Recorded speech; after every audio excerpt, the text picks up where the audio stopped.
Want to know what millionaires and billionaires do every day before 9 a.m.? That you're probably not. They have a plan. They don't just go about their day every single day as if Monday's no different than Tuesday. They have it to the line or to the button. They know exactly what's going to happen. And if you look at some of the most successful people out there, they actually time block things really on a stringent schedule. But the most important thing they know is they know what they need to accomplish during that day and during the week. So when they go to work or when they go on their runs to the gym, they know exactly what they're trying to get done. They don't leave things up to chance. And if you start doing that as well and start figuring out where you need to be at the end of the day and what you got to get done, you'll see monumental changes in your success. So it's very simple. Sit down, make a plan day to day, week by week, and watch the growth over 30 days. Act like a millionaire and a billionaire. You'll be one soon. I'm up at 5 to 5:30 every morning. I'm working all day until 5 or 6:30, at which point I'll get in a workout. Then I have dinner with my husband and then go to bed, and I do it each day again. The secret is actually that it can be really fun. Work can be the highlight of your day if you plan your life according to what you're uniquely skilled at and where your curiosity is. Finding all the things you despise so that you can find the few things that you're good at. But it always bothered me how people said, just work smarter, not harder. I'm like, how do you know what working smarter, not harder looks like until you have worked really, really hard to get to a level where you understand smart? It takes a long time. And it turns out you can be really happy, you can be really rich, and you can have the American dream. What is the most surprising trait that I discovered in my research that millionaires share? Arguably, they are all avid readers. The average millionaire, particularly black millionaires, read 2 books a month. I have a sign in my classroom that says if you don't read, if you don't study, if you don't grow, if you don't attend the workshops, if you don't go to the seminars, if you don't sit in the first seat in the first row and take good notes, another student will. And the day that you meet that other student, you lose. So it's all about reading the material and gathering the information. The richest people in America. And you see people like Steve Jobs, Warren Buffett, Bill Gates, Mark Zuckerberg. And I was like, none of these people are doctors. Mm-hmm. None of these people went down that traditional route of, getting a degree, doing a good job. Am I missing something? I thought that if you go to school, get a good degree, you can make a lot of money. And if you work harder in school, get better grades, you'll make even more money. So I thought it was just directly correlated. Your grades, your income. And that's when I started questioning things. And I realized, maybe this isn't right. And as you start to go down deeper and deeper down the rabbit hole, you start to realize, oh my God, everything that I've been told is a lie. And so that kind of pushed me into this whole painful, emotional journey of learning about money, learning about entrepreneurship, learning about what does it mean to become wealthy and how do you actually do it. For the first probably 8 years of my business career, I woke up around 4 o'clock in the morning just about every day. Part of that came because I started in the fitness industry and I was doing that anyways, but also because I didn't have to talk to anyone until about 10 a.m. And so that gave me about 6 hours of uninterrupted work time that I could really move projects forward. And I think that the morning really actually starts the night before. It's more difficult for me to go to sleep until I have thought about what I'm going to do the next day. So I feel like I have to clear my mental kind of like bandwidth and say, all right, what are the few things I'm going to focus on tomorrow? I never really give myself more than 3 things to do. People are like, well, is it 2 or is it 3 or is it 1? I don't really believe in making rules around that stuff. If I'm just going to be editing my book tomorrow, then that might be the only thing I have. I plan the night before. I know what I'm going to do the moment I wake up. And then upon waking up, I pretty much just start getting to work, and I have my first 4-6 hours of the day dedicated to moving those things forward. And for a lot of people, that's hard, but I think that so is being successful, and you just have to pick what kind of hard you want. Being broke is hard, so is being successful. It's just one of them might get you close to your goal. I've met a lot of millionaires in my life, most of them under the age of 25, and all of them have one skill set that's allowed them to completely change their life. And that is the ability to change their pain and pleasure receptors. Every decision you've ever made in your life has been based on pain or based on pleasure. Our bodies and brains are programmed to run away from pain and run towards pleasure. So if you can consciously come in and change what you think pain is and change what you think pleasure is, you can reroute your brain, reroute your body to motivate you to do hard things, to turn work into pleasure. If you can do that, you can unlock insane levels of motivation because you're fully aligned with what you're doing and it isn't perceived as work. That's why most of these kids that have made a ton of money at a young age are able to achieve what they've done, is because they don't worry about motivation, they don't worry about discipline, they enjoy what they do. But they had to consciously program themselves to be able to enjoy that work, and that's why they're so successful. What are things rich people do differently than poor people? Rich people do not value money the way poor people do. They invest money, they don't spend it. When you spend money, you don't get an investment back. When you invest money, at least you got a possibility. At the very least, you get a tax write-off. If I spend money on a belt, I can't write it off. I can only wear it. If I invest money in a Grant Cardone belt, wear it on stage, and it flops as a product and nobody ever buys it, it's at least a write-off. It was at least a promotion. A bad investment is still better than a smart spend. Every day I spend the first 3 hours of my day acquiring new skills, meditating, contemplating, working out, and eating healthy. And because I do that first thing in the morning, by the time I show up to my first meeting at 9 a.m., the day is already won. I've already grown, I've already gotten my gym time in, my meditation and contemplation, I've already read, I've already taken care of myself, I've eaten healthy, and so the day is already won by the time I started. And that's the secret to my success. And no matter what challenges I go through that day, it's already won because I've already grown. If you start your day with a growth mindset and you put in the work, then you'll grow each and every single day. And when you do that enough days in a row, you're going to transform yourself into a whole new person. Here's the Millionaire morning routine that literally anyone can do. Step 1, as soon as you wake up, as soon as your feet hit the ground, 10 push-ups, 10 lunges, 30 seconds plank. Why? As soon as you wake up, you're doing something that you probably don't feel like doing. You're getting an instant win under your belt to jumpstart the day, and you're jumpstarting your metabolism and getting a huge boost of energy. 2, 3 rounds of Wim Hof breath work. These are super easy to do. You can Google how to do it. It's 30 deep breaths, a hold out and a hold in. It has literally changed my life. It gives me instant clear-headed focus every single morning on command. You have to try it. And then step 3, 5 minutes of cold exposure every single morning. You don't have to get a cold plunge. I just do this in the shower with cold water. And if you do these 3 things, you are going to unlock instant motivation and unlimited energy every single day. Try it yourself. I swear to God, it's changed my life. Daily habit that made me a multimillionaire by the age of 21 is thinking in second-order consequences. Let's say you buy a TV. Most people think, should I buy the TV for $2,000? But they're not thinking about the second order consequence, which is when you sink that much money into a TV, then you are going to feel obliged to use it. And the second order consequence is now you have to actually use the TV. Now you actually have to spend time watching Netflix to make sure you feel like you got your money's worth. And there's many things in your life where you need to consider second order consequences. TikTok, for example, when you download TikTok, like, it's fine, it's just an app. Okay, well, what's the second order consequences? Let's say you get on TikTok and now you can't do all of the other things that you want to in life. So please just understand this concept of second order consequences and implement that every single day into your life. There's one thing that rich people do completely differently than middle class people and poor people. And it has nothing to do with how much money they have in their bank or how much they spend each month or how much they got in their pocket. The number one thing that rich people do differently is they see the function of money for what it is actually meant to be. I'll give you an example. Poor people think money exists to pay bills and keep themselves out of debt. They work for someone Monday to Friday, they exchange their time for money, and then they give it to someone else. It's a great way to scrape by life and never get ahead. Now, middle class people think that money is to build credit so that they can get loans from bigger and bigger institutions that they will pay off over time. These are the people that are so excited about their 800 credit score. Woohoo! And they buy bigger houses, bigger boats, bigger cars, whatever. That's not the function of money. Rich people know the function of money is expansion, is to use your money that you make to make more money. Here's what I mean. Instead of looking for opportunities to buy things that people don't need, rich people expect every single dollar they have to make them more money. Every single dollar they have are little soldiers to go out and get them more land or more territory. They're little workers, warriors. And only when you start to see money for what it actually is, a method of expansion, because the universe is expanding, fact. You're a part of the universe, fact. Your money is an energy that you brought into your experience, fact. And therefore, for that money to be the happiest money humanly possible, it needs to be doing what you need to be doing, which is what the universe is doing, which is expanding. And when you see money as a vehicle for your own expansion, then the opportunities to make more money or expand start presenting themselves for you to take. Millionaire habits, daily routines of successful entrepreneurs. Early morning routines. Start the day with rituals like either exercising or writing the task for the day to have a healthy mindset throughout the day. Continuous learning. Never stop learning. Whether it's on podcasts or different reading or seminars, just to keep up with the current pace and the changes in the forever never-ending markets. Taking calculated risks. As an entrepreneur, it is super important to take the risk in order for you to grow and to enhance and, more importantly, expand on your business. Taking the right risk will always be a benefit and not a negative scenario.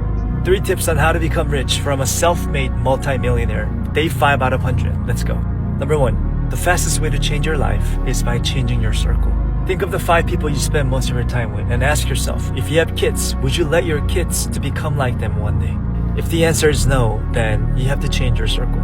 It's so true when they said you become an average of 5 people you spend most of your time with. And that includes your income level, how you talk, how you think, how you communicate. That's including your family members too. During the come up stage of my life, I used to keep distance with my close family members who were negative. Negativity was the last thing I wanted to have in my life when I'm building a business for the future of my family. And after I became successful, after I made a lot of money, I started to connect with them again because I knew I could have positive influence in them. I know that they would start listening to me because I became wealthy and I was able to provide for them. Number 2, you have to find a way to create a second source of income. If you're living off of just an earned income, which is an income where you have to trade your time for money, then you're just one accident away from becoming a homeless. My family can live off of my passive income for the rest of their life, because it generates significant amount of cash flow without me having to work every single day.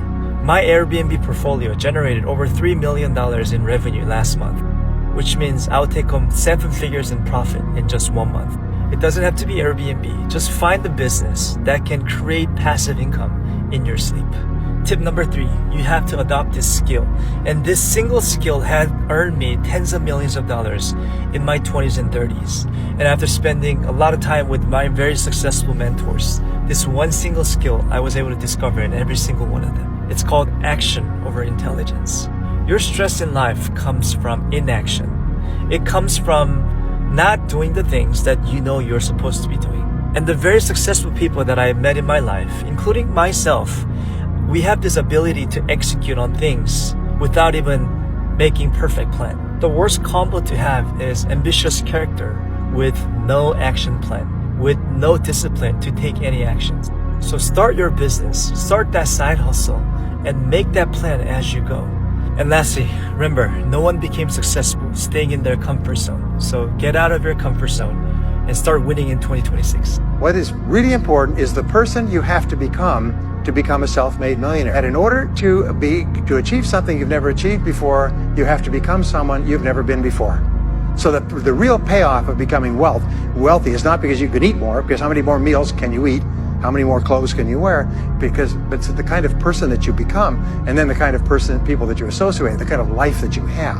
All financial skills are learnable. The first is to dream big dreams.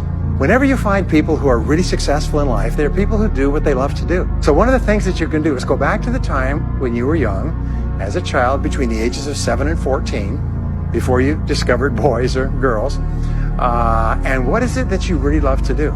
And you'll often find that within that is something you're supposed to do as an adult. Number 3 is commit to excellence. Now this is really, really important. The first thing I wish I knew when I was young about money is that other people who have it are no smarter than you. They don't have famous or rich family members. 79% of all millionaires are self-made in the US. It's not gifted to them. You don't have to get permission to get it, but instead they've taken more risk than you have. They've moved faster than you have. They've probably failed a little bit more frequently, and they've surrounded themselves with other people who have the things that they want. And I wish I knew that when I was younger, because I used to think that you had to be really smart, you had to have really big ideas in order to make a lot of money, and I don't think that's true at all. It's move fast, take a lot of risk, learn from that risk continuously. Habit that made me a multi-millionaire by the age of 21 is reading. Honestly, if there's one thing that I can credit to my success, it's the fact that from the year of 2014 to 2017, I read a book every single week. In my opinion, there is no medium that's as powerful on earth as books. I don't care who you are, you should be reading. And I don't care what medium you read in. You know, there's some people who prefer audiobooks these days. For me personally, it goes in through one ear and straight out through the other. And I don't care where you get your books from. I remember back in 2016, I would always used to vlog Sundays when I would go to Brixton Bookmongers in London, which was my favorite bookstore, because rather than buying something at Waterstones for £15, I could get something used for £2-3 at Brixton Bookmongers. And if you can't even afford to spend £2-3 on a book, just borrow one from a friend or go to the library. I'm going to give you the 4-step process of going from $0 to $10 million a year. The first thing you need to do is learn how to sell a product one time. Second is you learn how to create a consistent sales process. That'll get you to $1 million. The third thing you do is you need to learn how to sell a second product after the first product to those exact same customers. And then fourth, you'll need to learn how to sell on multiple channels, because now, after having enough money, you will be able to afford it. That's how you get from 0 to 10 million, 4 steps. Third habit that made me a multimillionaire by 21 is building an abundance mindset. Because the thing is, most people haven't prepared their vessel, as in yourself, for the blessings that are going to come their way or could come their way. Because here's the issue, you may have your foot on the gas, but you also have your foot on the brake at the same time. Have you ever noticed how some people work so hard, yet they don't seem to get results? And there's some people who it almost looks as if it's effortless for them. It's because the people that work hard and don't yield results, usually it's simply down to the fact that they haven't done the internal work. They don't believe that they're worthy of wealth, and a lot of times they don't believe that there's an abundance of wealth out there. And ladies and gents, this isn't some rah-rah motivational stuff. It really comes down to you attract what you are. I think that's a myth that you need money to start a business. I started AppSumo with $48 in 48 hours, which is now doing about $80 million a year. And so there's a misconception that you need all this money to be able to actually create these things. And you can start any single business within a weekend, which everyone, you, me, everyone watching has 52 of them. Yep. And you can do something in a weekend to actually see, like, is this business going to work? And if it doesn't, great. I have another weekend where I can use the $1 million weekend process to create something else. Yeah. And what's interesting though, is that most of the most successful people have the most failures. You can learn by doing these businesses that don't work, and you swing, you experiment. And you're like, I want to try doing lawn care. Right. I want to try being a content creator. I want to try an e-commerce business. I want to try a service business. I want to try creating a software business, whatever it is. And they keep adding up, and you keep swinging, you keep practicing, and that leads you to the School of Greatness, publishing in New York Times bestseller. But that's all these little experiences that you were in the arena, doing this business, experimenting, and then getting to that point where you're going to have success. Now, I became a multimillionaire by saying no to 95% of the opportunities around me. So what do I mean by that? There's so many different, like FOMO gets a hold of a lot of us, where every single opportunity, anything that sounds good, sometimes it is a good opportunity, but you still have to say no and focus. Focus is the key, right? Concentration builds wealth, diversification keeps it. So you want to focus on one thing, grow that one thing, and then you can diversify in other things. But a lot of times people try to diversify too soon. They have not spent enough time concentrating and focusing on that one thing. Let the main thing be the main thing. I preach that a lot. So for me, even if something is a good opportunity, I still say no to it at certain stages. Now I'm in a position where I have things automated, delegated, and efficient, and where I've replaced myself in a lot of the business. So now I can actually delve into other things and build other businesses. But for years, I was not able to do that. I had to say no to a lot of things. The biggest difference between the rich and the poor is their mindset. If you take all the money in this world and we divide it equally, it will soon go back to its own pocket. If you take away all my wealth, my Airbnb, my watches, my cars, my network, all my properties, if you tell me to start from scratch again, I can guarantee you that I'll become a multimillionaire again in the next 3 to 5 years. Why is that? It's because of my mindset. So let me share with you 4 key mindset shifts that I had to make to go from broke dental school dropout student to becoming a multimillionaire by age 30. Number 1, you gotta stop complaining. Complaining is the worst thing you can do for your health and for your wealth. I'm a big believer that what you focus on expands. So if you're complaining, that means you're focusing on problems, which means you're only gonna attract more problems in your life. Number 2, stop being comfortable. The biggest difference between the rich and the poor is that poor people are always seeking comfort, while the rich people are comfortable being uncomfortable. Number 3, you gotta shift your perspective. Rich people are always focusing on possibilities, which results in more opportunities. On the other hand, poor people are always focusing on problems, which results in more problems. Same business opportunity, rich people will see potential growth, while poor people see potential loss. Number 4, poor people are constantly living a fearful life, making choices based on their fear, constantly searching for problems. Their primary mindset is, what if it doesn't work? Middle class is slightly more helpful. Oh, I hope this works. Rich people are different. They take responsibility for their life and they say, I will make this work. I'm gonna find a way to make this work. We have what's called confidence in our ability to succeed. Unfortunately, poor people always expect to fail and lack confidence in themselves. Making money is a lot to do with momentum. Once you start to make a little bit of money, your life will get exponentially better because your confidence will also go up exponentially. So have more confidence in yourself. Follow if you want to learn more about healthy mindset and real estate. Stop trying to think of how to be a millionaire, because you know how hard that is? What is it that you do that somebody would be willing to give you $10 for? Because everybody has that. I mean, if you babysit, somebody give you $10, everybody got something they can do for $10. Go do that and make $10. Now, after you make the $10, do it 10 more times. I said, you know what, you got $100. Do it 10 more times. You got $1,000. Now, after you make $1,000, I want you to do it 10 more times. You now have $10,000. Whatever you did to make $10,000, it's simple. All you got to do is do it 10 more times. You have $100,000. You ain't got to change nothing. Stop trying to think of how to make $1 million and just figure out how to make 10. After you make $100,000, you have to hire some people. But whatever you did to make $100,000, do it 10 more times. You have just made $1 million with a $10 idea with the multiples of 10.